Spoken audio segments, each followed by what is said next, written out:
నా స్నేహితుడు ప్రవీణ్ పగడాల గారి యొక్క జ్ఞాపకార్థ కూడికలో పాలు పొందాలని ముఖ్య ఉద్దేశంతో నేను రావడం జరిగింది.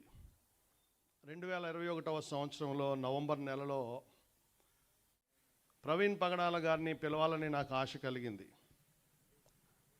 రక్షణ టీవీలో ఆయన ఎన్నో డిబేట్స్లో పాల్పొంది అద్భుతంగా, మరి ఇందాక ఎవరో చెప్పారు, అద్భుతమైన అనర్గళంగా వారు మాట్లాడుతూ మరి వారు ఆ డిబేట్స్లో మరి దేవుని నామం మహిమపరిచిన విధానాన్ని చూసినప్పుడు నేను ఎంతగానో ఆకర్షించబడ్డాను. దేవునికి స్తోత్రం. రక్షణ టీవీ యొక్క ఎండి, CEO అంటారు, ఎండి బ్రదర్ బెన్హర్ జక్కులా గారు నా స్నేహితుడు, హైదరాబాద్లో బ్రదర్ అనిల్ కుమార్ గారి స్నేహితుడు ఆయన. కాబట్టి బెన్హర్ గారికి నేను ఫోన్ చేసి అడిగినప్పుడు వెంటనే నాకు డేట్ ఇప్పించి నా దగ్గర పంపించారు. అయితే అంతకుముందు ఎప్పుడు మాది ఒక పూట జరుగుతుంది మీటింగ్, ఎవ్రీ మంత్ ఒకే సెషన్ జరుగుతుంది. అయితే ప్రవీణ్ పగడాల గారు వస్తున్నారు కాబట్టి ఆయన ఒక మహాసముద్రం అంత జ్ఞానం దేవుడిచ్చాడు. ఆయన సమయం మనం సరిపెట్టలేమని చెప్పి ఆ రోజు ఉదయం నుంచి సాయంత్రం వరకు 2 సెషన్లుగా జరిగించాం. దేవుని స్తోత్రం. అది కోవిడ్ అప్పుడప్పుడే తగ్గుతున్న టైము అయినప్పటికీ కూడా చాలామంది సేవకురాండ్రు వచ్చి ఆ మీటింగ్లో ఎంతో దీవించబడ్డారు. ఆ రోజున ఆయన చెప్పారు స్టేజ్ మీద, నేను హిట్ లిస్ట్లో ఉన్నాను అని ఆయన ఆ మీటింగ్లో చెప్పారు. ఆ యొక్క వీడియో కూడా ఉంది మన దగ్గర. 2021 నుంచి కూడా మరి నేను కూడా సేవకులందరినీ కూడా ప్రార్థన చేయమని ఆ రోజున మనవి చేశాను. ప్రవీణ్ పగడాల గారు ఒంటరిగా తిరుగుతారు, ఎందుకంటే హిట్ లిస్ట్లో ఉన్నాను కాబట్టి ఆయన ఒంటరిగా డ్రైవ్ చేసుకుంటూ, ఆ రోజు కూడా ఆయన విశాఖపట్నం నుంచి ఒక్కరే కార్ డ్రైవ్ చేసుకుంటూ మా దగ్గరికి వచ్చారు. ఆ రాత్రి వచ్చి పడుకున్నారు హోటల్ రూమ్లో, ఉదయం మీటింగ్ వచ్చారు, అద్భుతంగా వాడబడ్డారు. మళ్ళీ ఆ రాత్రికి విజయవాడ ఎక్కడికి వెళ్ళిపోయారు వేరే మీటింగ్కి. కాబట్టి అటువంటి అద్భుతమైన దైవజనుడు, యవనస్తుడు, దేవుని సేవలో బలంగా వాడబడ్డాడు. ఎంతకాలం వాడబడ్డాం అనేది కాదండి, ఎలా వాడబడ్డాం అనేది. ఇది మన పండగ, మన ఎంటర్టైన్మెంట్, మన తెలుగు ZEE5. యేసు ప్రభు చెప్పారు, మొదటి వారు కడపటి వారు అవుతారు, కడపటి వారు మొదటి వారు అవుతారు. బైబిల్ గ్రంథంలో స్టెఫన్ యవ్వన వయసులోనే చంపబడ్డాడు, యాకోబు చంపబడ్డాడు. కాబట్టి అయినప్పటికీ అద్భుతమైన సువార్త వారు ప్రకటించారు, అనేక ఆత్మలు వారు సంపాదించారు. అలాగే ప్రవీణ్ పగడాల గారు కూడా హతసాక్షుల జాబితాలోకి చేరుకున్నారు. అది మనకు దుఃఖం కలిగించే వార్త, కానీ దాని ద్వారా ఒక గొప్ప ఐక్యత మన క్రైస్తవులలో రావడం అన్నిటికంటే నాకు సంతోషాన్ని, సంతృప్తిని కలిగించింది. అంతకుముందు ఎప్పుడూ లేనటువంటి ఐక్యత, ఒక బలమైనటువంటి సమాజంగా ఆ సందర్భాన్ని బట్టి గత ఏడాదిలో జరిగిన ఇదే రాత్రి, ఇదే 24వ తేదీ రాత్రి కదండి ఆ యాక్సిడెంట్ జరిగింది అని వారు చెప్తున్నారు. ఆ యొక్క బుల్లెట్లో వారు వస్తూ మరి ఆ రాజమండ్రి శివార్లలో మరణించిన విధానం అనేకమైన అనుమానాలకు తావిచ్చింది. నేను ఉదయం ఆ వార్త విన్నప్పుడు మరి వెంటనే నేను ఆ సాయంకాలానికి అక్కడికి వెళ్ళాను. హాస్పిటల్ దగ్గర చాలా గొడవలు జరుగుతున్నాయి. నాతో పాటు కొంతమంది యవన సేవకులు వచ్చారు. నా కారులో వారిని తీసుకువెళ్ళాను. గవర్నమెంట్ హాస్పిటల్కి వెళ్ళినప్పుడు అక్కడ వేలాది మంది యవనస్తులు వీ వాంట్ జస్టిస్ అని కేకలు పెడుతున్నారు. మాకు న్యాయము జరగాలి, మాకు న్యాయం కావాలని వారు కేకలు పెడతా స్లోగన్స్ పెడుతున్నారు. అక్కడ మాజీ ఎంపీ హర్ష కుమార్ గారు, ఇంకా ప్రముఖ నాయకులు, రాష్ట్ర నాయకులు, క్రైస్తవ నాయకులు, జిల్లా నాయకులు, అదేవిధంగా సహోదరులు విజయప్రసాద్ రెడ్డి గారు, VKR గారు, జేమ్స్ గారు, వీళ్ళందరూ కూడా అక్కడ ఉన్నారు. ఆ సమయంలో మరి నేను వాళ్ళందరినీ దాటుకుని లోపలికి వెళ్ళటం, ఎక్కడైతే డెడ్ బాడీ ఉందో ఆ ప్రక్కనే, అది పోలీస్ స్టేషన్ అనుకుంటాను, గవర్నమెంట్ హాస్పిటల్లో ఉంటుందా, పోలీస్ స్టేషన్ అనుకుంటా, దాని చుట్టూరు పోలీసులు లోపలికి ఎవరిని వెళ్ళనివ్వట్లే. అయితే నన్ను చూచి వారు గుర్తుపట్టి లోపల నుంచి పోలీసులకు చెప్పి నన్ను లోపలికి రప్పించారు. బయట హర్ష కుమార్ గారు మాట్లాడుతున్నారు మైక్లో.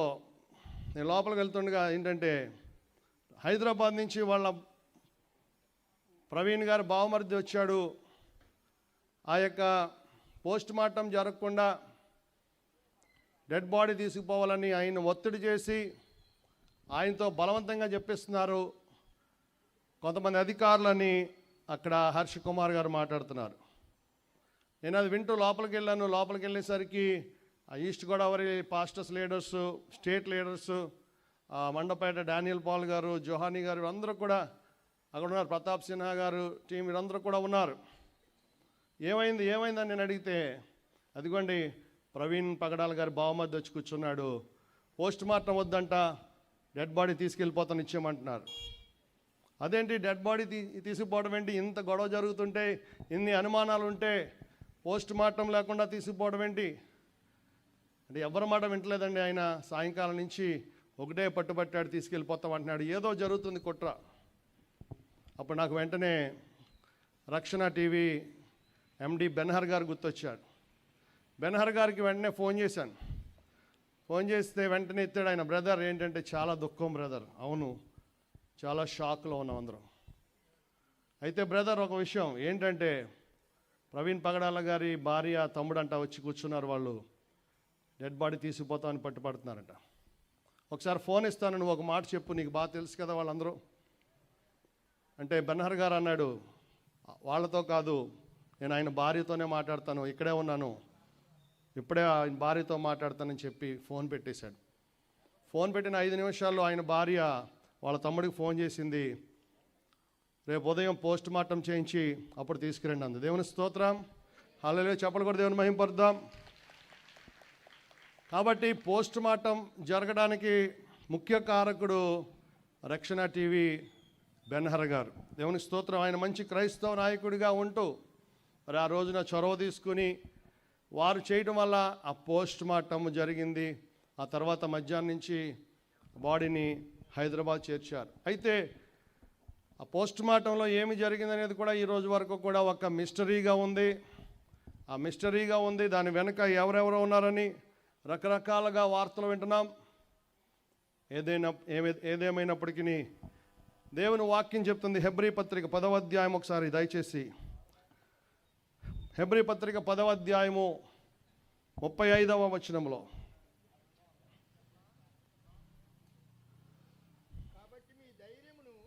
కాబట్టి మీ ధైర్యమును విడిచిపెట్టకుడి, దానికి ప్రతిఫలముగా గొప్ప బహుమానము కలుగును. హల్లెలూయా.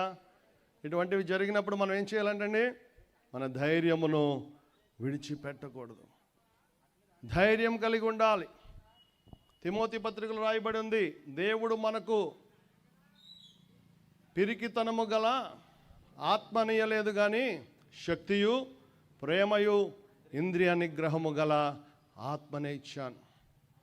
దేవుని వాక్యము ఇటువంటి సందర్భాల్లో మనం ఏం చేయాలని చెప్తుంది. ప్రవీణ్ గారి భార్య జెసికా సహోదరి ఏం చెప్పింది ఆ జ్ఞాపకార్థ కూడికలో? ఏం చెప్పింది ఆమె? గుర్తుందా? మనకు గుర్తుండదు కానీ వేరే వాళ్ళకి గుర్తుంటాయి ఆ మాటలు. ఎంత గొప్ప మాటలు అది. హల్లెలూయా. యేసు ప్రభుని కలిగిన వారు మాత్రమే ఆ మాటలు చెప్పగలరు. అంతటి భయంకరమైన స్థితిలో నా భర్తను చంపిన వారిని నేను క్షమిస్తున్నాను. హల్లెలూయా. యేసు ప్రభు కల్వరి సిలువలో మరి చాలామంది మన సంఘాలు ఇప్పుడు లెంట్ సీజన్ జరుగుతుంది. ఆయన ఏం చెప్పాడు? తండ్రి వీరేమి చేయుచున్నారో వీరెరుగరు గనుక వీరిని క్షమించుము. దేవుని స్తోత్రం. అంత గొప్ప మాటలు మాట్లాడిందంటే ఆమె భర్త పట్ల, ఆమె భర్త బోధల ద్వారా ఈమె ఎంతగా బలపడింది. ఆయన బోధలు మాత్రమే కాదు, ప్రవర్తన కూడా. ఎంతో బలమైన ప్రసంగికుడు. కొంతమంది బలమైన ప్రసంగాలు చేస్తారు కానీ బలమైన జీవితం జీవించలేరు దేవునిలో. కానీ ప్రవీణ్ పగడాల గారు బలమైన ప్రసంగాలతో పాటు బలమైన జీవితం జీవించడానికి సాక్ష్యమే అనేక మంది యవనస్తులు ప్రభువులోనికి ఆయన ద్వారా వచ్చారు. దేవునికి మహిమ కలుగునుగాక. చెప్పలు కూడా దేవుని మహిమ పరుద్దాం. కాబట్టి దేవుని సేవకులము, దేవుని విశ్వాసులమైన మనము దేవుని సన్నిధిలో ఈ యొక్క అంత్యకాలంలో సంగమం మీద అనేకమైన హింసలు జరుగుతాయని దేవుని వాక్యం చెప్తుంది. దేవుని రాజ్యంలో ఆయన ఉన్నాడు. ఇప్పుడు ఆయన సంతోషంగా ఉన్నాడు. ఆయన హతసాక్షులు పరలోకంలో అందరికంటే ఎక్కడుంటారండి? పరలోకంలో వారు మొదటి స్థానంలో ఉంటారని దేవుని వాక్యము మనకి తెలియజేస్తుంది. కాబట్టి మనము ఆయన వంటి నీతిమంతులను, భక్తులను జ్ఞాపకం చేసుకోవాలి. యెహోవా భక్తుల మరణము ఆయన దృష్టికి విలువైనది. కాబట్టి విలువైన జీవితాన్ని జీవించాడు, విలువైన మరణాన్ని మరణించాడు, గొప్ప కార్యాలు చేశాడు. అనేక మంది పేదలకు సహాయకారిగా ఉన్నాడు. ఆయన అనాథలను పోషిస్తూ ఉన్నాడు, ఇంకా జరుగుతూ ఉంది. కాబట్టి దేవుని పిల్లలమైన మనము ధైర్యమును విడిచిపెట్టకుండా దేవుని సన్నిధిలో ఆయన రాకడ కొరకు వధువు సంఘాన్ని సిద్ధపరిచే వారం ఉండాలి. ఖచ్చితంగా మనం యేసు ప్రభు రాకడ సమయంలో ఉన్నాం. ఎంతమంది నమ్ముతున్నారు? హల్లెలూయా చెప్పండి. ఆయన రాకడకి సూచనలన్నీ జరుగుతున్నాయా లేదా? జరుగుతున్నాయా? ఏమన్నా కనబడుతుందా మీకు? మరి రెడీ అవుతున్నారా? వస్తున్నాడు, దగ్గరికి గంట వచ్చేస్తున్నాడు. కానీ మనము సిద్ధపడి ఉండాలి. అన్నిటికంటే ముఖ్యమైనది మనము వధువు సంఘాన్ని సిద్ధపరచాలి. బలా నమ్మకమైన మంచి దాసులను పిలిపించుకోవాలి. దేవుడి మాటలు మీ వినికిడిలో ఆశీర్వదించి మిమ్మల్ని అందరినీ ఆదరించునుగాక. ఆమేన్.